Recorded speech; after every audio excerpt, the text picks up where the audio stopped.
This is the story of my attempt to climb the tallest mountain in Antarctica. Yes, Antarctica.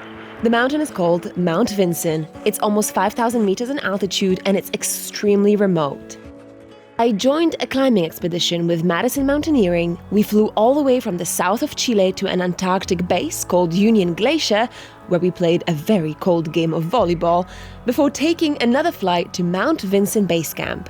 And here we are. I'm Ava, and I'm a full-time adventurer. I want to bring you on a journey that's all about being brave, experiencing the world, and feeling truly alive. My travels have been one hell of an adventure so far, but last summer I bought an old Land Rover Defender and converted it into an off-road expedition truck. I now wander around the world and live in my 4x4. Hit subscribe to join my adventure crew and watch real raw travel videos every week. Alright, here we are. This is Vinson Base Camp, but we're not staying here very long. In fact, right about now, we're starting to move towards lower camp, which is, well, a little bit further up the mountain. It seems like we don't have like a very long weather window to climb Mount Vinson, so we just want to make sure that we start moving as fast as possible so we don't miss it. Time to put on a harness for safety. On this hike, we are all roped in together because there's a lot of crevasses along the way and we definitely don't want to fall in them. To help us carry some of our heaviest gear, we will also be pulling these sleds, better known as polks, all the way to low camp. At this stage, I'm carrying about 40 kilograms on my back and my polk. The plan from here is to hike and climb towards the summit of Mount Vinson via 2 camps along the way, low camp and high camp. We would spend a day or 2 in each camp before moving on to the next, and eventually reaching the summit. Things didn't quite work out that way because we got stuck in a massive storm for almost a week. More on that soon.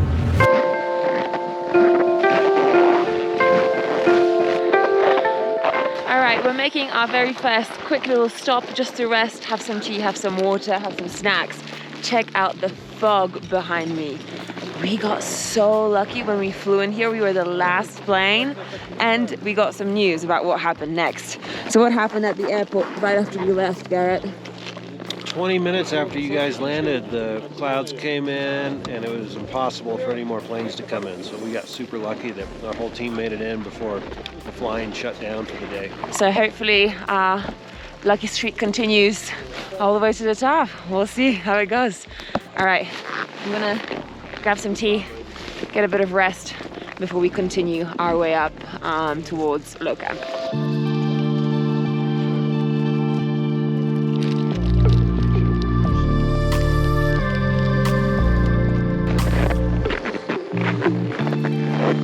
So the fog is just receding and you can see this amazing, beautiful view ahead of us.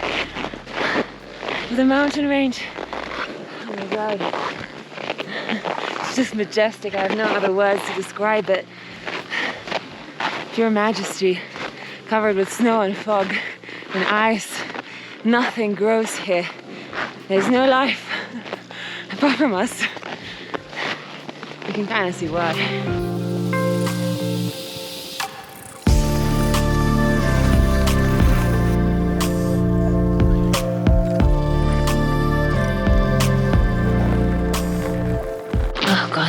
The weirdest thing is happening. I can feel the little hairs in my nose freezing up.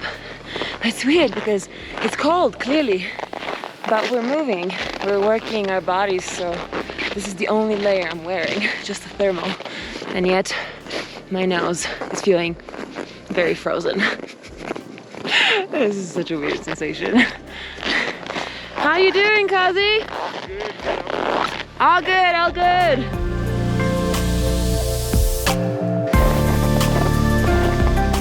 Made it to low camp and it's just like a little square in the middle of nowhere filled with blocks of ice to protect us against the wind. Wow. Wow, being here really feels like being on the edge of the world.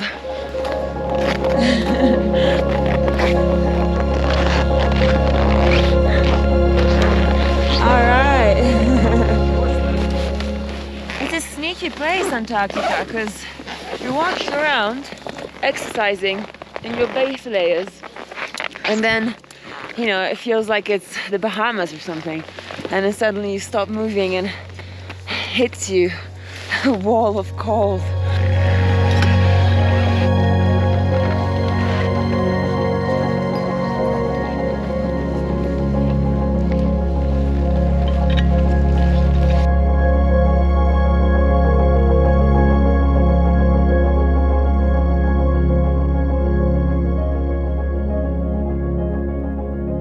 It looks like you're digging a grave for someone. What's going on? This is going to be our kitchen tent. Well, that's certainly better than a grave.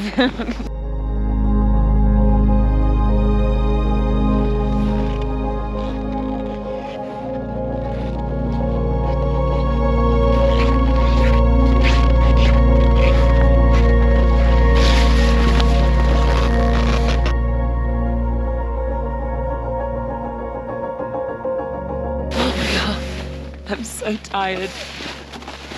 I'm so tired. I could fall asleep right now. Can you believe it is 11 p.m. 11 p.m. We just reached our campsite at like 10:15. It's now 11. We're about to have dinner. I don't think I've ever trekked this late at night, but appearances are deceiving because right here in Antarctica we've got 24 hours of sunlight. Which I'm not complaining about, honestly. It's just very confusing.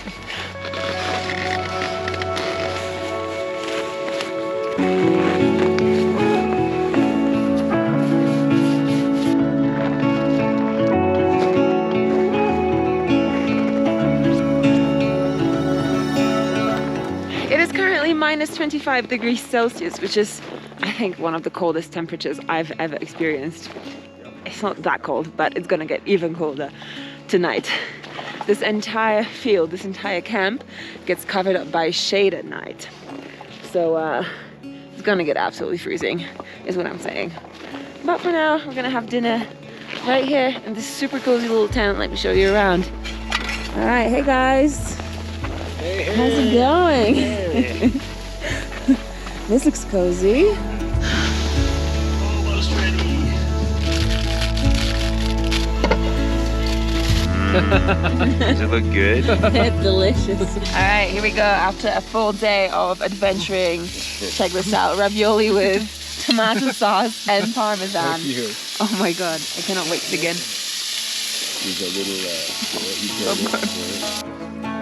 This is our team. I guess if you asked each person why they're climbing Antarctica's tallest mountain, you'd get a different answer each time. But I think we can all agree that, in part at least, we're climbing it because it's there.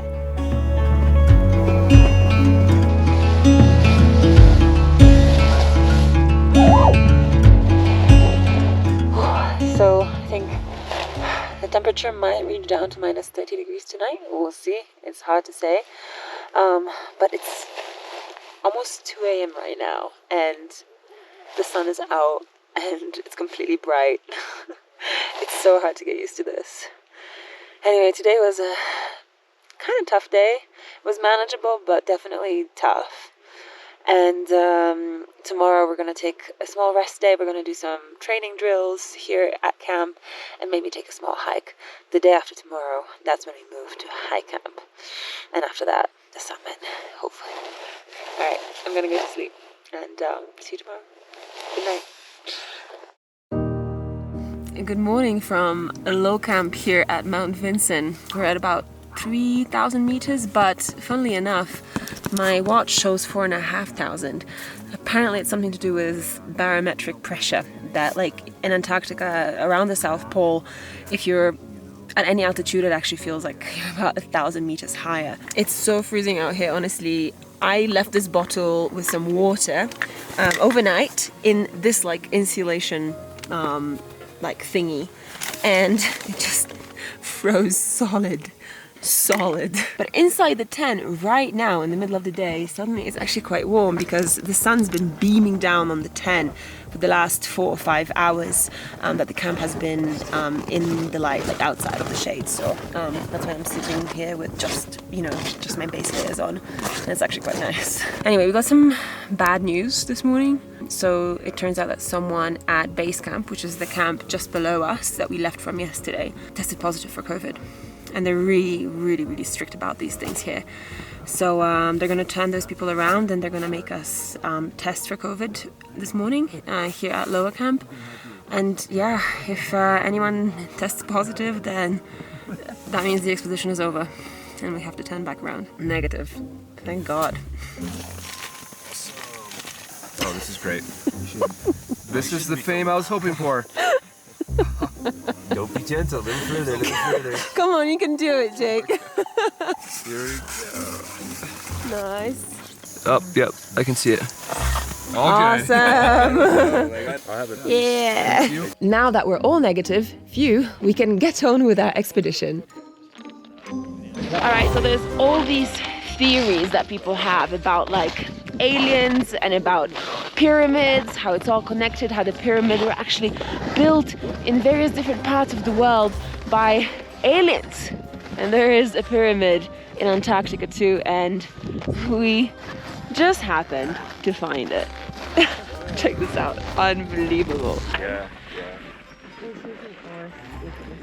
Whether you believe in the pyramid, alien pyramid conspiracy theories or not, the fact is that tomorrow we're going to be going up to high camp, which is up that mountain. It's pretty high up. You can see those tiny little figures there. That's another group of climbers already climbing up the fixed ropes to high camp. That's going to be us tomorrow. So I don't know how much filming I'm going to be able to do because it looks kind of tough.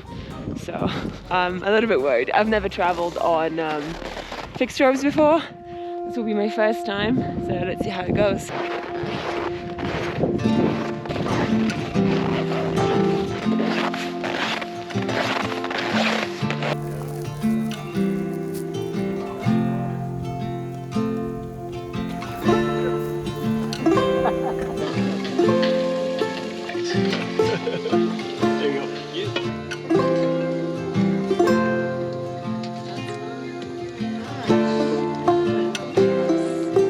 Right, Kevin? Excellent, yeah. This is a white fish from the Chilean waters of Patagonia.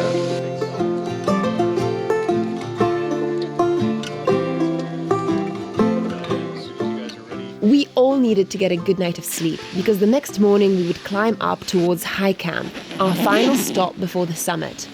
We packed just enough stuff to last us only a couple of days, expecting this to be a quick jaunt up the mountain. Little did we know we were about to get stuck for much, much longer than that. All right, ready to go.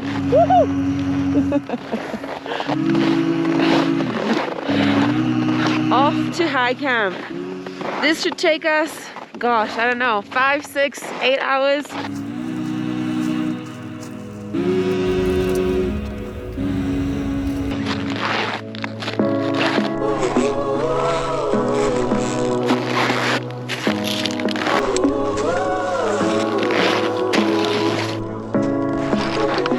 Tough. I mean, very, very steep. Right. And backpack, not an easy feat. 4 hours to go.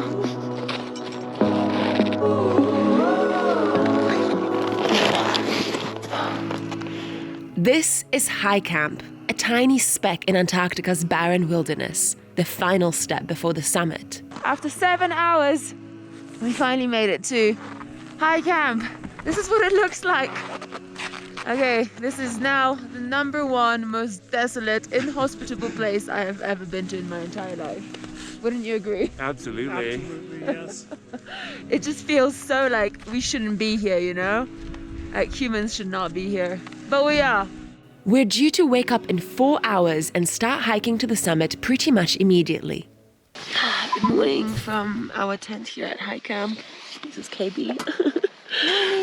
We're just about to go out for breakfast, but honestly, leaving this tent, leaving this sleeping bag is like one of the hardest things I've ever had to do.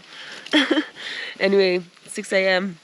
and around 7 we are meant to be leaving for the summit, which is a pretty long journey, 7 hours.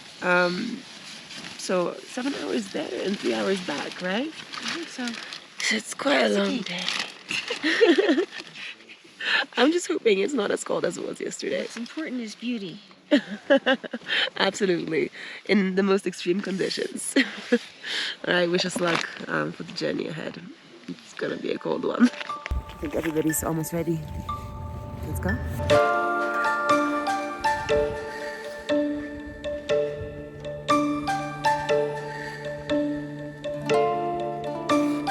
But 2 hours into our summit push, we got some bad news. Yeah, we're just thinking it's going to be frostbite weather. Okay, Garrett just told us that we're gonna have to head down because the wind is picking up, the weather is deteriorating. They predicted a storm tonight. The next stop, the next break, the winds there are 5 times stronger than here, and already here you can see my entire face is just covered with frost. So we're gonna head down. That's the executive decision. Not much we can do about the weather.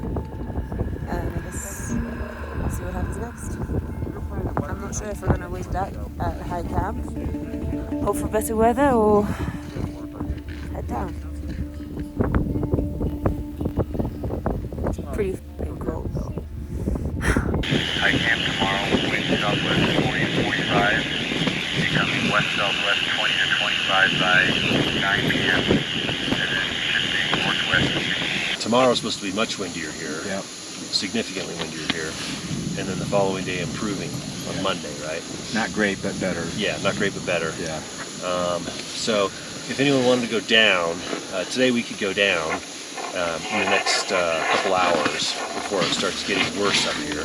And it got much worse, much sooner than we expected. The storm hit our camp like an ocean wave striking a tiny pebble on a beach.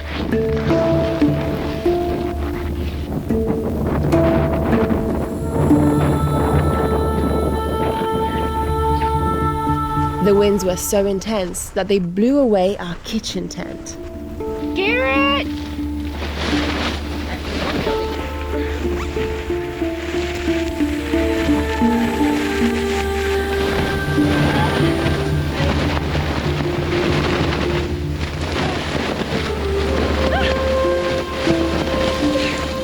This was the most intense night of my life, but there's a whole separate video coming about that next week.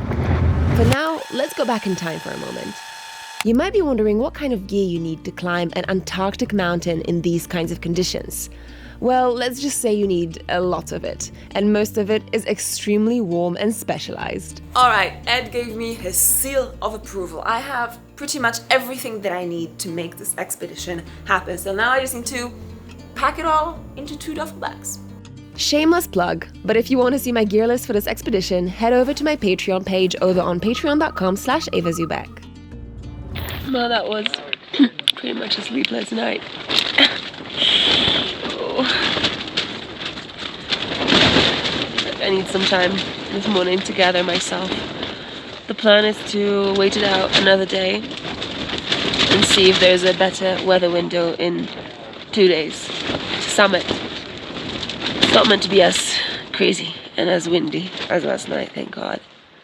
But we are not quite ready to pull the plug on the expedition yet.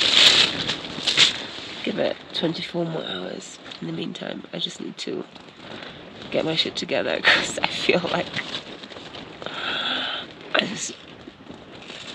I don't even know. I feel like a quarter of a human being right now. I'm so drained. And with our kitchen tent gone, we're not really sure what's going to happen with breakfast and meals, but I'm sure the guides will figure something out.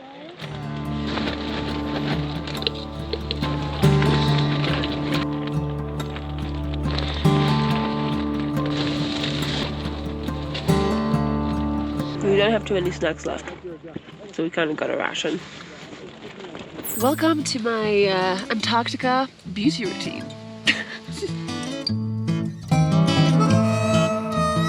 So honestly, I haven't washed my hair in about 6 days, which is fine. And this braid should hold for another 3 at least. So that's that in terms of hair care. Next up, skincare. Very important. So outside, you want to be using sunscreen the entire time, like SPF 50 plus lip balm with SPF factor as well. But inside, I brought myself some Nivea cream, which is deliciously thick. Just look at this. Oh my god, this feels so good. Oh, KB, my tent mate, went a step further and she brought Vitamin C and rose oil. oh, little luxuries. So obviously in conditions like this, there's just no toilet. There's just no loo. So you might be wondering, how on earth do you like pee or go for number 2? We'll go over the latter a little bit later, maybe. I can't guarantee it. But peeing for girls, it's a little bit complicated out here. So this is one item that you really need. This is the second item that you really need. Female urination device and a bottle. And you gotta just pluck up the courage to take off your pants and pull them down. I'm not gonna show you this, but basically the way it works is you like put this in here, put this in there, and just go for it. And yes, I do have a tent mate who's watching me right now. I've done it many times. It's called also a frechette.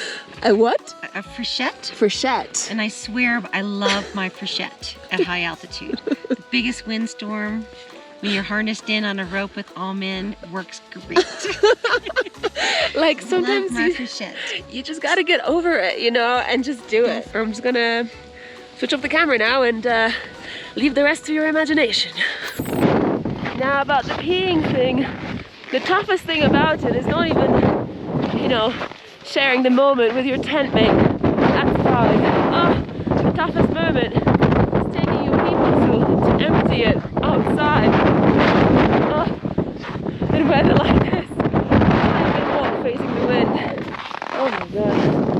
This is brutal. So this is the pee hole.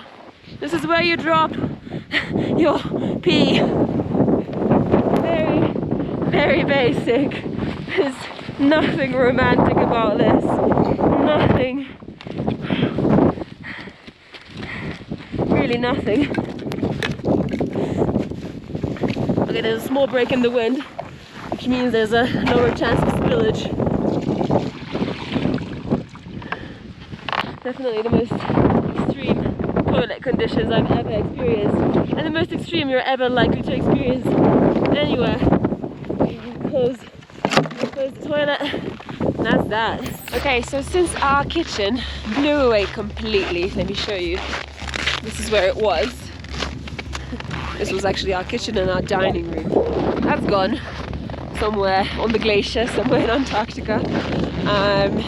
Our guides, Garrett and Ed, had to find an alternative solution to hot water, boiling hot water and making food. And this is what they've come up with.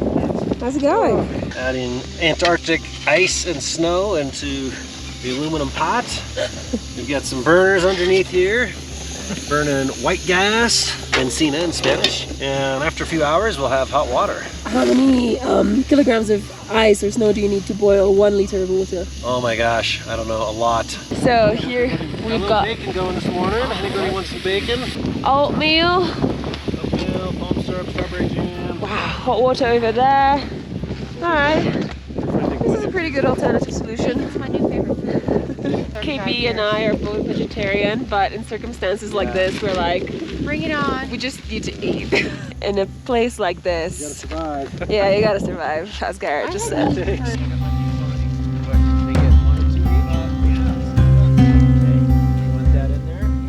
So we've been here for 3 days now, which was the original plan. So we had originally only brought enough freeze-dried food for 3 nights, but we're gonna be here for another 2 probably. So here is a new mountain of delicious freeze-dried food, and we get to choose what we want.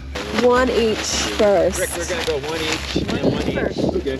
This looks like amazing comfort food. So these are dinners for the next 3 days, 3 nights. Mac and cheese, pasta with mushrooms and pasta primavera. Breakfast is oatmeal as usual with all the usual condiments, and lunch is, well, just the snacks that we have with us. Spending entire days waiting for a good weather window to make our summit push was excruciating. It felt like we were waiting for something that might never come, something way beyond our control. After all, we're just tiny, insignificant human beings on a barren, wild mountainside in the world's most extreme environment. Hey, it is 7 a.m. on day 6 of us being stuck here at high camp, and we just got news that we might be able to move up to the summit today. Apparently it's incredibly cold and we have to wear all of our layers straight out of camp, which is not necessarily usual practice. So we're gonna have to be very careful about staying warm and keeping frostbite away. So I'm just gonna get dressed quickly, gonna pick up some hot water, have a quick breakfast, and then I guess we're gonna head out.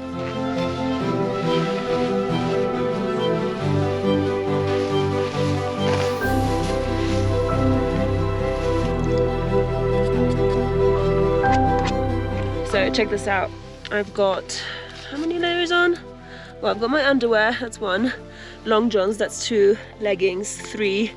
Soft shell pants, 4. And then big puffy down pants, that's 5 layers just on my legs. Things are gonna get cold up there.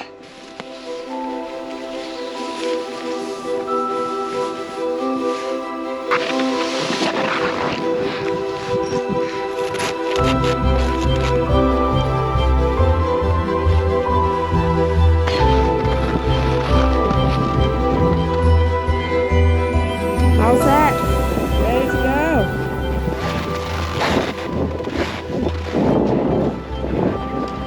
All right, it's happening. Let's do it.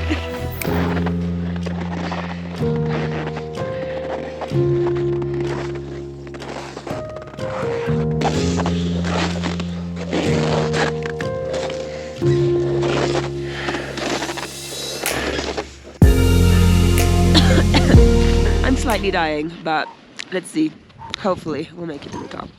Pain is temporary, glory is forever. Woohoo! The summit is really, really close. 30 minutes that way.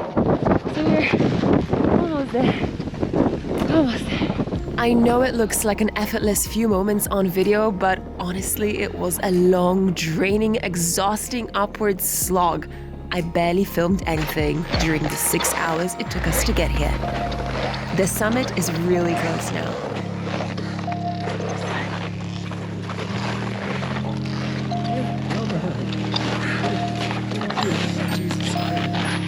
I'm gonna retire now.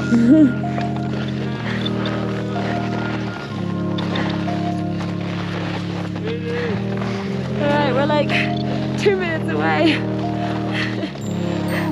So close. I can't quite put in words the feeling of approaching the summit of a mountain you've been trying and failing to climb for days. All the anticipation dissolves into a dreamy disbelief at first. You're approaching the summit, you see it just a few minutes walk ahead of you, but you can't quite believe it's real. You feel like it might all be a dream. And then, when you actually reach it, all that's left is relief and joy. Yes! All right. We made it.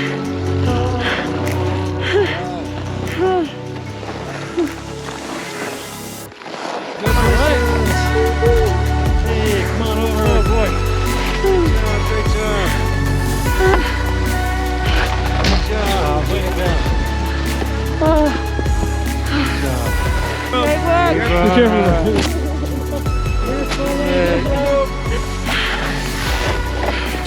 Here. So here we are.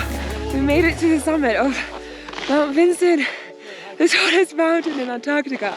Right there, I guess, is the true summit, which I stood on for a couple of seconds before getting freaked out completely by the sheer drop beneath it. I don't even know what to say. I think just that I am in disbelief that we actually made it here after waiting it out for 5 or 6 days at high camp, in a storm. So much wind that just completely took all of my faith in this summit away for a few days. So when I started trekking up here today with the team, I thought there's no way we're gonna make it. But here we are. So if you're still wondering why would anyone do this to themselves, here's why. In the extreme cold, exposed to the punishing elements, far from all the comforts of home, drained and raw, attempting something truly crazy on the edge of the world, that's where I feel the most alive. Truly, fully alive. My heart not just beating but dancing, my spirit not just surviving but blossoming, my whole being awakening and living and celebrating my tiny little temporary existence in this world. Feeling truly alive. And I guess that's all I really want from my time on Earth.